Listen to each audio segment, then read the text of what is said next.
All right. Well, I think we've already established my name is Kent. I'm an addict alcoholic, but that's the only thing I'm sure of, so I'll say it again. Um, let's see. Let's see. Yeah, it started out a while ago, and yeah, part of my story is I came into the fellowship through NA, and that was before we had any literature. We were using the big book of Alcoholics Anonymous, and my sponsor taught me how to read. You know, every time it said alcoholic, it was addict alcoholic, and every time it said these are suggested, that wasn't true. I had to do everything, and so I got sober on our literature, and in that fellowship. But it was important that I was in that fellowship at that point in time because we were just starting out in the area, and the excitement, the synergy, the charisma of starting a new thing is what really brought me into this fellowship and got me sober. Well, let's see. Let's start out with my first drink because that's always a fun place to start. It's funny how you always remember the first one, and more often than not, you remember the era of the last one. But the first one was I was probably 13, somewhere in there, and my sister's boyfriend brought me a half rack of Heidelberg and stashed it out in the backyard. My parents were gone at some church meeting, and so I was in the house alone. So I ran out there and scored. I picked it up and I brought it into the house and I started cracking them open. And I don't know if it was 2 or 3 or 4 or 5, but somewhere in there, I all of a sudden it's like, oh, I get it. Everything's different. It's like I could tell that I could fit in, that I was smart enough, I was funny enough, and people would like me. And admittedly, I was home alone in my parents' basement, but I knew that to be a fact. That was true. All of a sudden, I was on the outside looking in. I was a part of at that point in time. And I tried diligently for the next 10 years trying to figure out how to do that again and couldn't. I mean, there were moments, brief moments. And I went to my first meeting, and it was at that KVNA. And it was amazing. There were like 12 people in that room. It was on a Saturday night, and nobody was getting loaded. And I had never thought of anything that could happen like that. It was beyond my wildest comprehension. And they went around the room. It was the day after Christmas. It was on Boxing Day, and they went around the room, and people were talking about all sorts of stuff, and they were laughing at the most inopportune times, and it felt different than anything I'd ever seen before. And there was this one guy that was talking about how he had screwed his family over, and they had banished him from the family, and he had just gotten done the day before spending Christmas with his family, and he began to weep out of gratitude, out of joy, and I had never seen that. I'd never seen a man cry before. So it was a big night for me. And then at the end of all that, they had a few minutes left, and so they asked the newcomer, well, what do you think of all this? And I said, man, this is great. You got something wonderful here, and if I find somebody that needs it, I'm going to let them know. And of course, they all laughed, and I didn't understand what they were laughing at, but I knew they weren't laughing at me, and I felt like they were laughing with me, and I felt like I was a part of something, and I felt like I was enough, and I felt like I could fit in. And I got to tell you, ever since that moment, I've always been able to have that feeling when I walk into a meeting. It's and that's what I was looking for. I didn't know that when I was drinking, but that's what I was looking for all those years. And what was it? 4 years before that, I was drinking. Imagine that. And a good friend of mine and his girlfriend, it was tequila, and I forgot how you do it. You do the salt, you do the lime, you do the tequila, or do you do the tequila and the salt and then the lime? And so the only way to solve the problem is write down all 9 different combinations and start doing them and checking them off. And I still don't remember which one won, but I did manage to get through the whole matrix of that. And then about 3 a.m, we decided that we needed to see some snow, so I piled everybody in the car and we drove up to Crystal Mountain.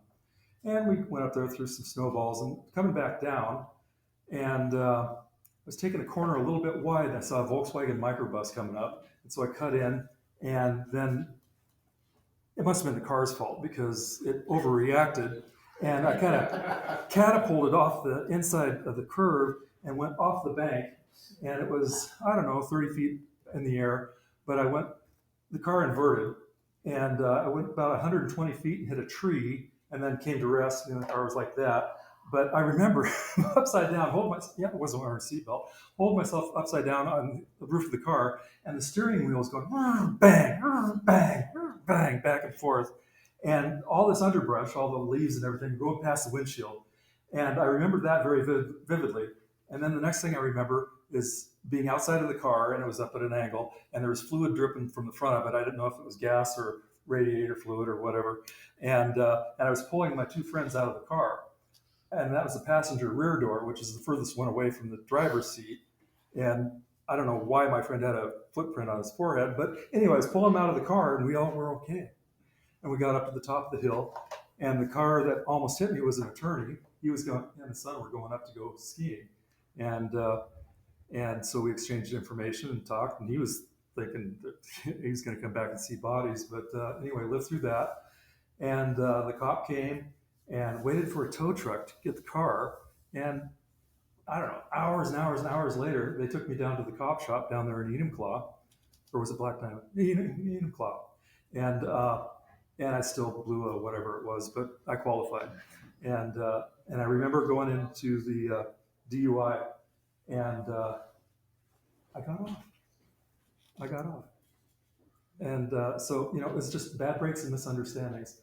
That was 4 years before I had a drinking problem, and the next night after the accident, I took my friends out to a Mexican restaurant. We had margaritas because we wanted to celebrate being alive, because that drinking was not a problem. And that's how my whole drinking career was. I was 24 when I got in here, and I was still bulletproof. It was still working, but I was dying inside, and I knew that. And I couldn't see that until I went into that room that Saturday night and saw 12 people not drinking. And it was outside of my realm of possibility. I could never even consider that before. So I was pretty eager to come back. I wasn't an alcoholic that first meeting, but then I watched what I did from that point on. And of course, New Year's happened, and we all know what that's like. So I went through that, and it wasn't New Year's Eve that I knew I was an alcoholic, but it was when I was driving back home New Year's morning, that it was the drive of shame, and I realized, I can't, there's an alternative. I don't have to do this anymore, and so I couldn't wait to get in there. And I thought that was the only meeting that there was, that it's just on Saturday nights, and so I couldn't wait to get in there the next night. Say my name's Kent, I'm an addict alcoholic, and so that was January 2nd, 1982. And I was sober that whole week until the next Saturday morning. And my roommate cleared, there was the ever-present bong, and he filled it up, took a hit, and then kindly he filled it up and handed it to me.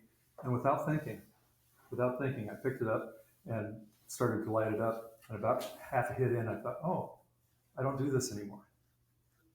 And that was really important. That taught me that without thinking, without preparing for it,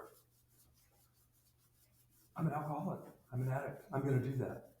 So I had to be conscious of that from that point on. So that was my birthday, January 9th, 1982. I've been lucky to be sober ever since.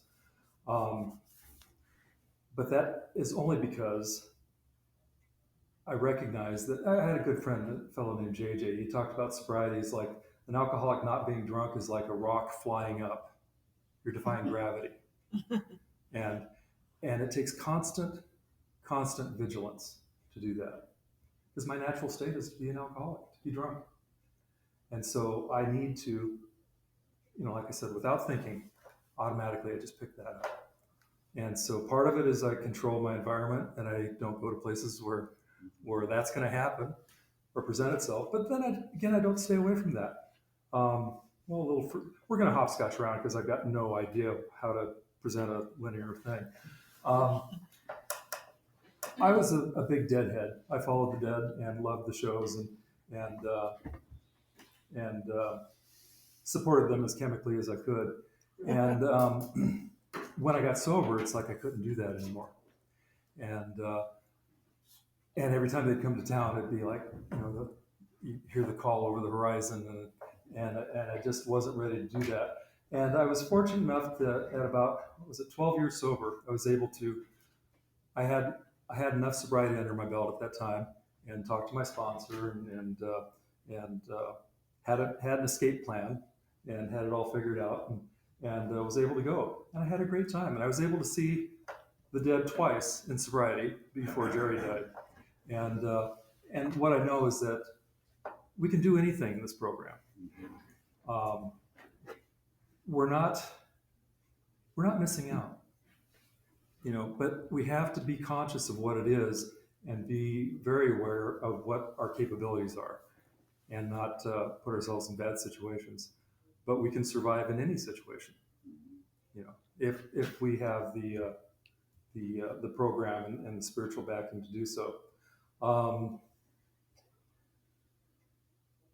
So let's see. Oh, talking about the culture when I first got here, what was important about that? And I don't know, Lara, if you remember, but do you remember that there was a Thursday night meeting, and it was really small. It was in some kid's mom's basement.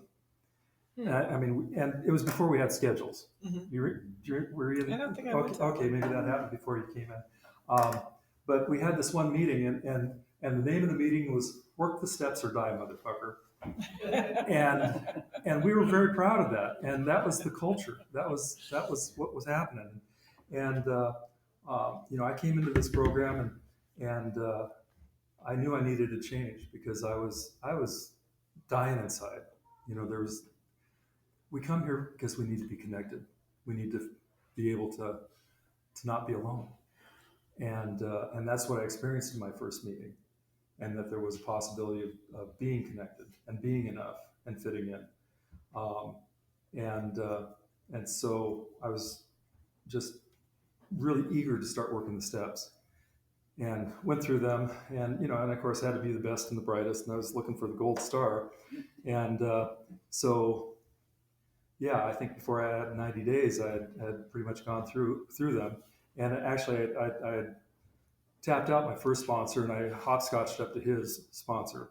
And when I'd done that, and that was in the first few months, I'd done my fourth and fifth step with him, and he was kind of fuzzy on 6, 7, 8, and 9, especially 9.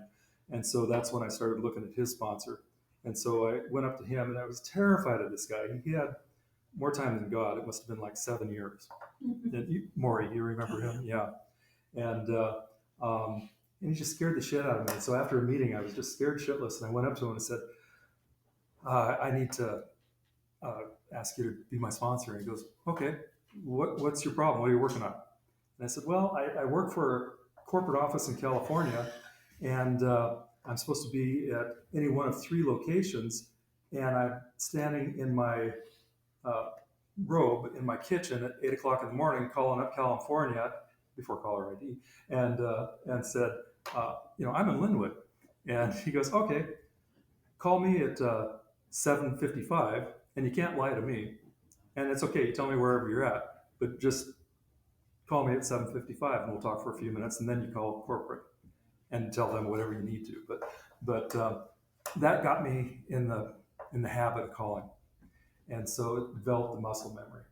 And so for the first year, I did that every day, and I'm glad I did, because at the end of my first year, I, of course, had gotten into a relationship, and that blew up in my face very dramatically. And I had the coping skills of about a 13-year-old, and he was frankly quite glad to be rid of them because they were not successful. And when the wheels came off, I remember pounding on his door, my sponsor's door, it was about 2 o'clock in the morning, and he babysat me that entire weekend. Made sure took my keys, kept me there, kept me alive, saved my life. saved my life. And that would not have happened if we hadn't spent the year talking every day, and of course going through the steps.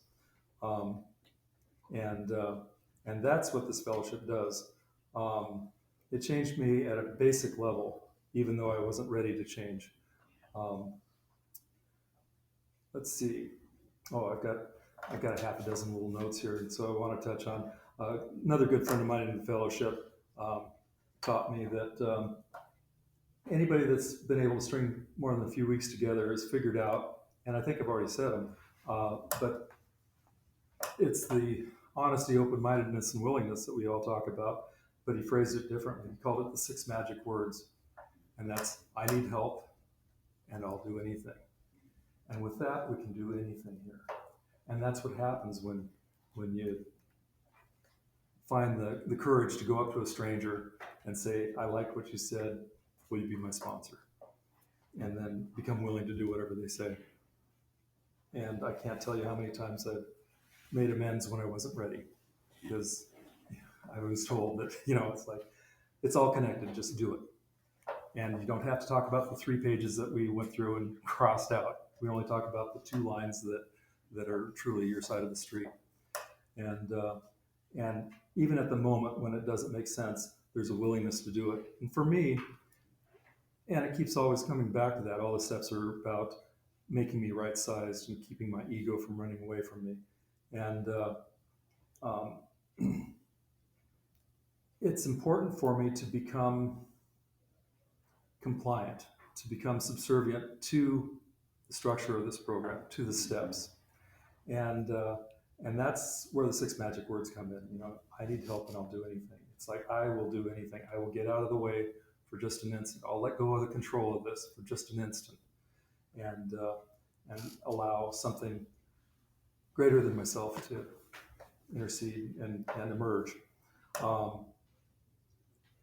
When I first got here, there was a faction of folks that would talk about, well, you only need to do 1 4-step and then you maintain with 10, 11, 12. And God, that used to piss me off. And and so there are little subtle divisions of camps in under the main umbrella. And I remember with one fellow was like that, and he came in shortly after I did. You probably remember Andy. Yeah. And so he and I were just kind of opposite ends of things. And unfortunately, but fortunately, it doesn't matter how you stay sober sometimes. I had enough ego to where in the early days when I was thinking, well, gee, I've had enough. I think I'll try it again. And I decided I didn't want to do that because then Andy would have more time than I would. Yeah. Petty, spiteful, all the wrong reasons, but he kept me alive for a long time. And then I don't know how long ago it was, probably 15 years ago, I was sitting at his funeral. And halfway through it, I thought, oh shit, what am I going to do now? And so fortunately it had served its purpose, but yeah, I mean, this path to recovery isn't necessarily clean and straight. We bring ourselves along for the journey, and oftentimes it's not pretty. And that's another important piece of this puzzle. My first sponsor, Maury, taught me that you go to meetings and you tell on yourself, and that's really important. When things are, you can't save your ass and your face at the same time. And there were many times when I stood in the middle of the room and just had my ass fall off. And you guys loved me through that, or in some cases tolerated me through that. I'm sure, I'm sure that there were people that were using me as a spite fulcrum to stay sober. Let's see.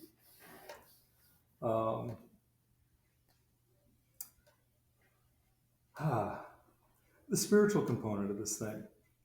It's kind of funny how it works. I always had a seeking heart and wanted to see how figure out how this thing made sense. And I went through a whole bunch of different things. I went through fundamental Christian. I went through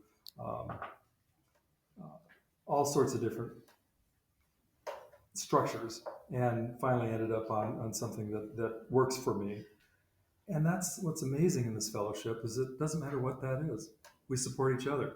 I had a friend that would talk about, you could talk in a meeting about having a dead frog in your pocket, and that's your higher power, and that's what's working for you. And at the end of the meeting, 3 or 4 people would come up and say, "You want to show me your frog? Tell me about it." It's like it doesn't matter what it is. You just need to find it. And I got sober back in the day when Bob Earl tapes were around and prevalent, and I remember him talking about um, um, the magic, the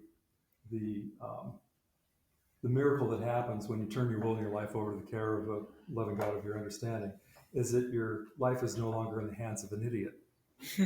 And that's it. That's the important thing. It's like becoming right sized and being able to give that up for even just a minute. Um, and it's a process. We all talk about how it's either the burning bush or the, what do they call it, the educational variety. And I've been able to have both. And I think if you're sober, you can pay attention and see some of the miracles that happen. And um, I was at a meeting one time. And there was this guy that had worked really hard for decades to find. He had 3 years, and he said in a share, and he just said, "I'm building faith, and I don't even know it." And that pulled it all together for me. That's exactly how this thing happens. I've stayed sober in spite of myself, but through staying sober and going to meetings and telling on myself, and then listening to other people share, I'm exposed to things that make my life better. But I have to stick around and wait for it, or be present for it to allow that to happen. Let's see.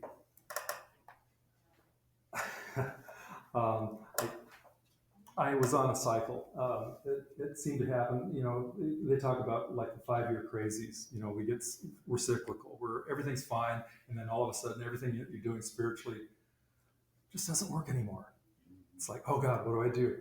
And I used to go through that, and it seemed to be on a 4-year schedule. At 4 years, 8 years, and then 12 years, it was just really big for me. And I remember. And it's always an exercise in how to commit back to this fellowship and to this program.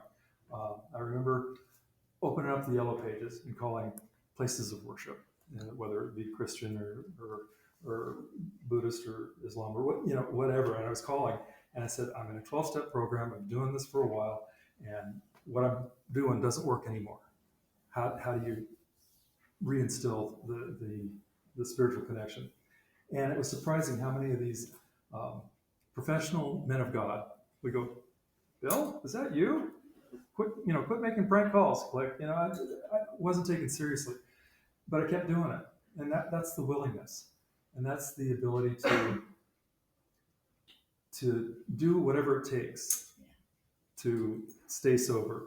And finally, somebody answered the phone, and it was this guy at a Unitarian church down in Federal Way. And he said, "What's your name?" He says, "Okay, I'm writing that down on a piece of paper. I'm going to keep that on my desk."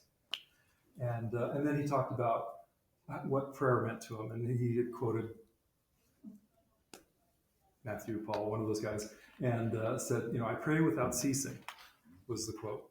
And he says, "To me, that doesn't mean that you're just wearing a hole in the carpet with your knees and praying all the time. It's like carrying it with you lightly."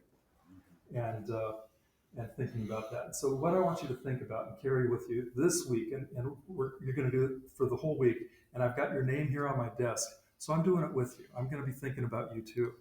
And I want you to call next Friday and tell me how it goes. But I want you to say this prayer. And he gave me basically a mantra.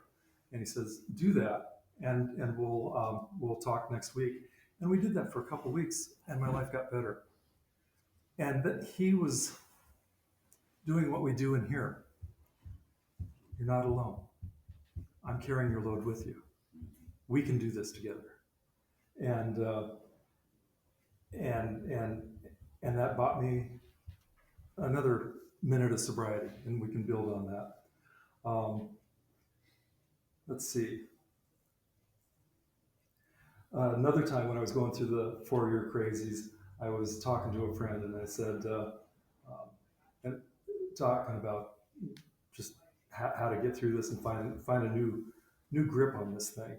And I said, well, when the student is ready, the teacher will appear. Well, I'm ready. I'm so fucking ready. Where's my teacher? And he goes, oh, you're so close. You almost have it. And it's like, oh, okay, what is it? What is it?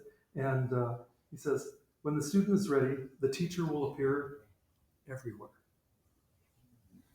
So I was waiting for it to come through a beam of light, or I don't know. I was dishonest because I was requiring it to happen in a very specific way.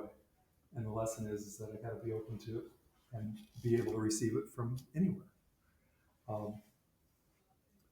Let's see. I'm down to about 4 minutes. Let's see. I'm just going to touch on a couple notes here. Page 62. Quote is, above everything, we alcoholics must be rid of this selfishness. We must, or it kills us. God makes that possible. That's pretty stout words for, these are only suggestions. And what's the worst thing you can do with an alcoholic is tell them what to do and what works and what doesn't. And so, we must, or it kills us. And that, again, talks about my ego, my selfishness, my being self-centered. And it always comes back to that. That's why, at the end of the meetings when we talk about, are these extravagant promises? I always say, yes, they are. Because I look at the promises and in a matter of a week, I can turn them into the entitlements. And it's, I always forget that little line. It's like, they will always come true if we work for them. It's like, no, that's mine. That's my birthright. And no, that's just my arrogance. And that comes up time and time again. Let's see. Oh, the ongoing relationship with our literature. For the longest time, remember, we're dealing with alcohol. Cunning, baffling, powerful. I always thought that Bill forgot something. He should add patient. And I was at a meeting again. I have to go to meetings to find these revelations, these new understandings. And I was at a meeting, and somebody said the most important word in that phrase is remember. Yeah. And so remember, we were dealing with alcohol. See, if I remember, I don't have to add patience because it's there. So what do you know? Bill was right. Again. And it's another lesson at my arrogance. I'm thinking, I took a lot of satisfaction from the idea of thinking that, well, Bill forgot something and I figured it out. And so look at me. And,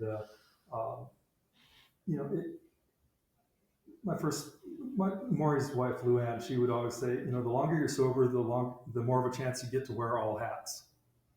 And that's what happened with this one. I got to wear a different hat. So anyway, I've got a few other things, but I'm down to, a minute, 30 seconds. So I think I'm going to wrap it up there. Okay. That's it for me. Thanks, guys.